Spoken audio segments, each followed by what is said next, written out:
Bismillahirrahmanirrahim. Alhamdulillahi Rabbil Alamin. Wassalatu wassalamu ala Rasulillah wa ala alihi wa sahbihi ajma'in. Wa ba'd. Assalamualaikum warahmatullahi wabarakatuh. Mga brothers, sister, panibagong aral naman ang tatalakay natin dito.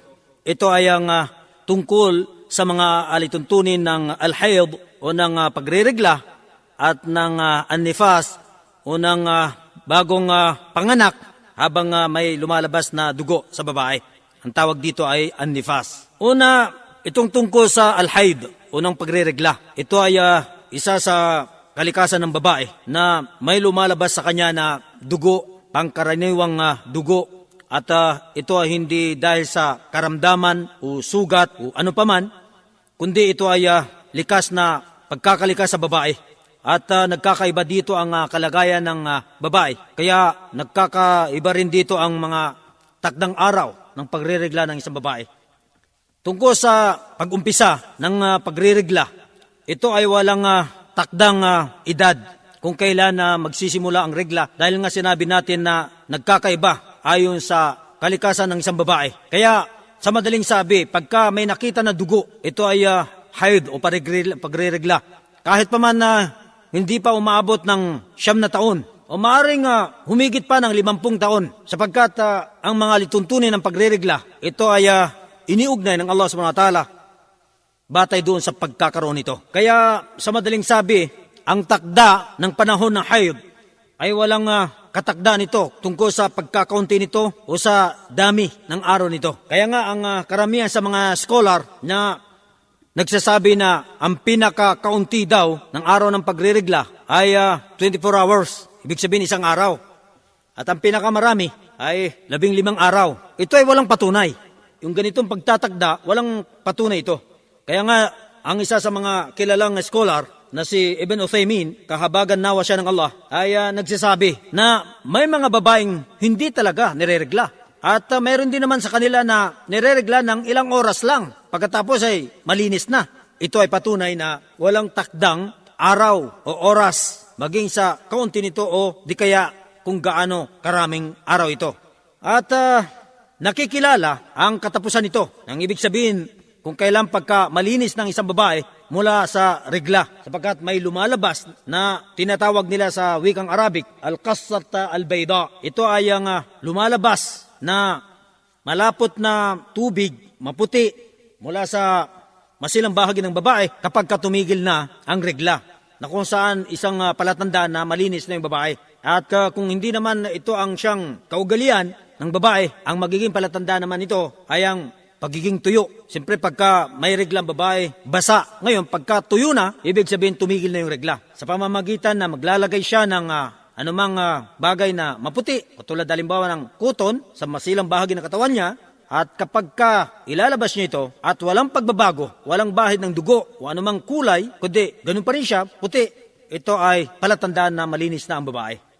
Kaya kapag humaba ang panahon ng regla o di kaya nagbawas sa pangkaraniwang panahon ito, halimbawa, sasabihin natin ang araw ng pagriregla ng babaeng ito ay 6 na araw pero umabot ng 7 araw, o di kaya 6 na araw, tapos kumonti, 5 araw, ayun, wala na.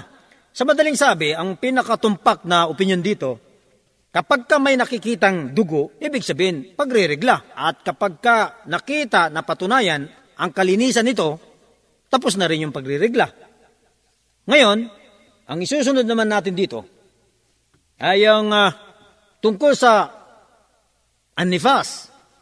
Kung ano naman ito ang ibig sabihin ng an-nifas. Ito ay ang dugo na lumalabas o inilalabas ng sinapupunan ng babae dahil sa panganganak. Maaring ito'y kasabay o pagkatapos manganak o maaring bago manganak 2 araw, 3 araw. Ang tawag dito ay an-nifas. Gayon din naman ang takdang panahon nito, ayon sa sinabi ni At-Tirmidhi, kahabagan nawa siya ng Allah, nagkaisa ang mga scholar o yung mga taong maalam ng mga kasamahan ng Propeta sallallahu alaihi wasallam at gayon din yung mga sumunod sa kanila na ang mga babaeng bagong panganak ay hindi magsasagawa ng sala sa loob ng 40 araw. Maliban na lamang pagka nakita niya ang ganap na kalinisan bago pa man ito. Ibig sabihin, hindi pa nakukumpleto ang 40 araw, sabihin natin 10 araw, 20 araw, nakikita niyang malinis na At dito, kailangan niyang maligo at magsala. Kaya naman si Ibn Qudama, rahimahullah, kahabagan nawa siya ng Allah, ay nagsabi, kapag sumobra ang dugo ng mga babaeng bagong panganak ng 40 araw, humigit ng 40 araw, at nagkataon na siya naman yung pagdating ng regla, kumbaga nagkadugtong, sa madaling sabi, ito ay tinatawag na rin na regla. Maaring nangyayari na nagkakasunod. At kapag naman hindi ito nagkataon ng buwan ng regla, ibig sabihin, pagkatapos ng 40 araw, hindi naman panahon ng kanyang regla, tuloy-tuloy pa rin ang paglabas ng dugo. Ito ay tinatawag na istihada. At iba na naman ang mga lituntunin nito. Maaring matalaki natin ito sa mga sumusunod na ating pagpapaliwanag. Samantala, ang pinakakaunti na panahon ng annifas ng babaeng bagong panganak, gayon din naman na walang katiyakan kung gaano kakonti, kaliit ang takda nito. Masasabi natin na kung kailan pagka napatunayan ng malinis, maligo ang babae. Dahil ito'y isinaalang-alang ayon sa pagkakaroon ng dugo. Kaya maaaring sabihin natin, kapag sumobra ang dugo ng higit sa 40 araw, at kung minsan naman ay nawawala. Kaya ang mangyayari dito ay hintay na lamang ng babae hanggang sa tuluyang mawala ang kanyang pagdurugo, sanhin ang kanyang panganganak. Subalit, kapag ito'y nagtuloy-tuloy, ito'y tinatawag na istihada. Nang ibig sabihin, lumagpas sa takdang panahon ito, 40 araw, pero tuloy-tuloy pa rin lumalabas ang dugo. Ito naman ay ayon sa pagpapaliwanag ng mga scholar, maaari nang maligo ang babae, kaya lang sa tuwing magsasagawa siya ng sala, kinakailangan niyang magwudu. Sa tuwing magsasala ang babae na may istihada at kailangan din niyang linisin ang masilang bahagi ng katawan niya upang mapangalagaan ang tinatawag dito na kalinisan. Meron din naman babae na nanganganak na hindi na niya nakikita yung dugo. Pero bihira lang yung nangyayari mga katulad nito. Babaeng nanganak, walang dugo, malinis. Dito, ang gagawin niya, pagka oras ng sala, magwudu, magsasala, at hindi na niya kailangang maligo. Oo, pero yung mga ganitong uri ng babae ay bihira. Sa panahon ng Propeta sallallahu alaihi wasallam, may nangyaring ganito. Kaya hindi na niya kailangang maligo dahil walang lumabas sa kanya na dugo, sanhin ang kanyang panganganak. Ang isusunod nating tatalakayin dito ay ang tungkol sa mga alituntunin na dapat isaalang-alang sa isang taong may regla, isang babaeng may regla, at nifas. Katulad halimbawa ng sala, pinagbabawal sa babaeng may regla o di kaya yung bagong panganak na may lumalabas sa kanya na dugo, ang magsagawa ng sala, maging ito ay obligado o kusang loob. At kung siya ay malinis na, hindi niya kailangang ulitin yung mga sala o bayaran yung mga sala na hindi niya na isagawa. Pangalawa, yung pagbabasa ng Quran. Sa totoo, nagkakaiba ang mga opinyon ng mga scholar dito tungkol sa pagbasa ng isang babaeng may regla ng Quran. May nagsasabi na bawal, may nagsasabi naman na pwede, pero ang mas pinakatumpak, ang Allah ang higit na nakakaalam, ang babaeng may regla ay maaring magbasa ng Quran dahil wala namang napatunayan talaga na malinaw na nagsasaad ng hadith na bawal sa isang babaeng may regla ang magbasa ng Quran. Subalit, yung tungkol sa mga dhikr, yung pagluluhalhati, pagbasa ng mga aklat, pagdua, pagkikinig ng Quran, dito, hindi nagkakaiba mga scholar. Ito ay pwede. Ang Allah ang higit na nakakaalam. Ang iba pa nating nais na malaman dito yung tungkol sa pag-ayuno. Ang babaeng may regla, gayon din naman yung babaeng bagong panganak, habang may lumalabas na dugo sa kanya, bawal mag-ayuno. Kaya lang ang pagkaiba nito sa sala, kinakailangan niyang bilangin ang ilang araw na hindi niya napag-ayunuan dahil kailangan niyang bayaran ito pagkatapos ng Ramadan. Yung sa sala, walang babayaran. Dito sa pag-ayuno, kailangan niyang bayaran. Pagkatapos ng Ramadan, maaari niyang bayaran ng magkasunod-sunod na araw ayon sa bilang ng araw na hindi niya napag-ayunuan, o di kaya maaring bayaran niya ito sa pamagitan ng isang araw mag-ayuno, isang araw hindi, isang araw mag-ayuno, isang araw hindi, o di kaya isang araw sa isang linggo, o di kaya isang araw sa isang buwan, basta wag lang dumating sa isa pang Ramadan bago siya makapagbayad. Medyo malaki ang pagkakataon ng babae dito sa pagbabayad. Ang iba pa nating kailangan maliwanagan dito tungkol sa kalagayan ng babae habang may regla at o di kaya habang may dugo na lumalabas sa kanya. sanhin ng panganganak, yung pagtatalik. Bawal magtalik ang mag-asawa ng babae may regla o di kaya may lumalabas sa kanya dugo, sanhin ng panganganak. Dahil sinabi ng Allah subhanahu wa ta'ala sa Suratul Baqarah, talata 222, وَيَسْأَلُونَكَ عَنِ الْمَحِيضِ قُلْ هُوَ أَذَى فَاعْتَزِلُوا النِّسَاءَ فِي الْمَحِيضِ. At tinatanong kanila o Muhammad tungkol sa regla, pagre-regla ng babae. Sabihin mo, ito ay isang kapinsalaan. Kapinsalaan, nakapinsala sa babae, kaya iwasan nyo ang mga babae sa kanilang pagre-regla. Kaya nga, nang ipahayag ang talatang ito, sinabi ng propeta sallallahu alaihi wasallam, isna'u kulla shay'in illa nikah. Ang ibig sabihin nito, gawin nyo ang lahat maliban sa pagtatalik. Ibig sabihin, ipinaintulot ang paghalik, pagyakap, basta't iwasan lang yung pagtatalik. Dahil kung ito'y ginawa ng tao, kasalanan. At may kasama pang penalty. At ito naman ay kung batid niya ang mga alituntunin nito, sapagkat kung ito ay kanyang nakalimutan o dahil sa kawalan ng kaalaman na may regla yung babae o hindi niya batid ang kabawalan nito, walang kasalanan at wala ring penalty. Kung ang babae naging malinis na mula sa kanyang pagre-regla, hindi nararapat sa kanyang asawa na makipagtalik sa kanya hanggat hindi nakakapagligo. Oo, malinis na yung babae, pero kailangang maligo bago magtalik. Sapagkat ang Allah subhanahu wa ta'ala ay nagsabi, wala takrabuhunna hatta yathurna. At wag ninyo silang lapitan. Ang ibig sabihin ay, wag kayong makipagtalik sa kanila hanggat hindi sila naging ganap na malinis. Isinunod niya yung sinabi niyang, faida tataharna, kapag ka sila ay malinis na at nakapagligo na, fa'tuhunna min haythu amarakumullah. Maaari na niyong gawin, ang dapat niyong gawin, batay doon sa pinag-utos sa inyo ng Allah. Ang ibig sabihin, yung pagkikipagtalik. Pagka ang babae nakapagligo na mula sa kanyang pagre-regla.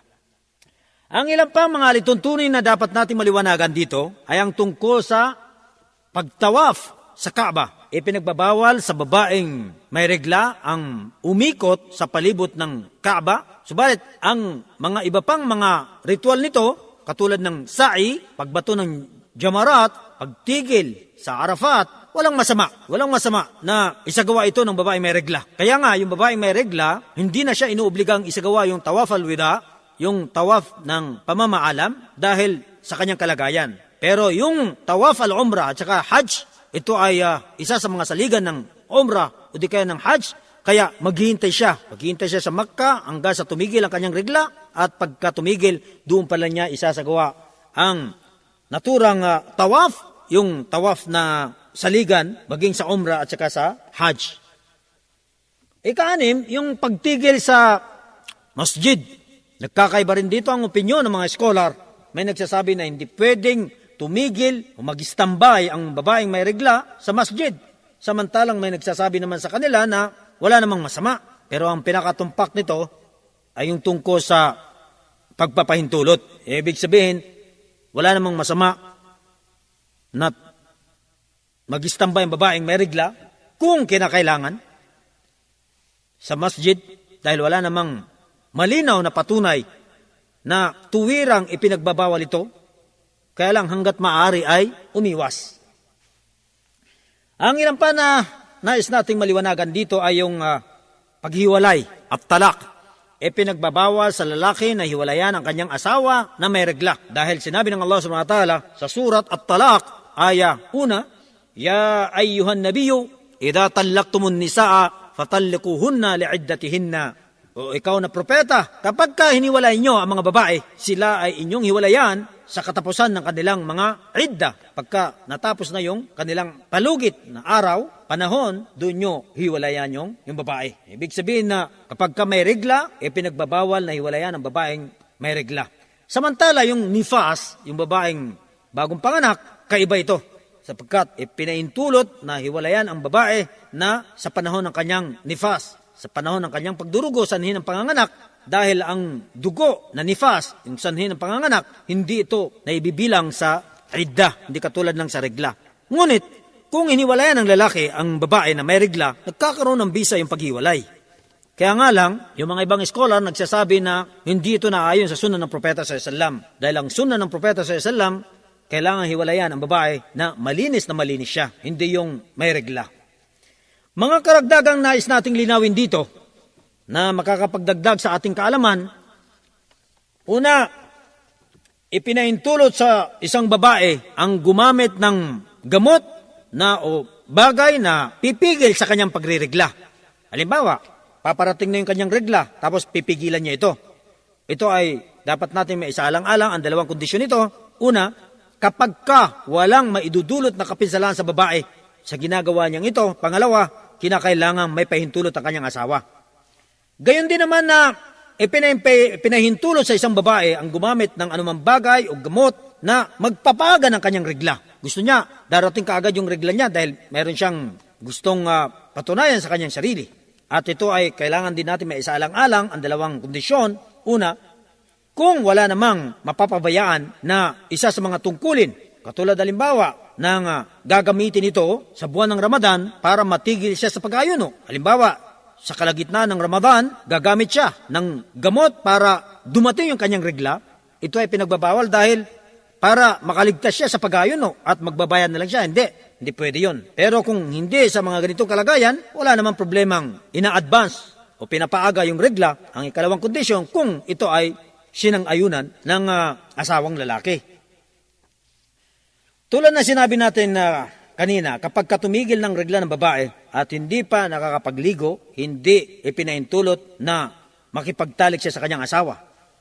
Kaya kailangang maglinis muna, maligo, pagkatapos ay doon na muling ipinahintulot ang lahat ng mga bagay na dating ipinahintulot sa kanya bago pa man dumating ang pagririgla. Itong mga alituntunin ng haid at ng nifas na siyang tinalakay natin sa ngayon at nawa ay lagi nang buksan ng Allah ang ating puso't isipan upang sa gayon ay lalo pa nating maliwanagan ang mga aral na siyang ating dapat malaman sa ating mga tungkulin.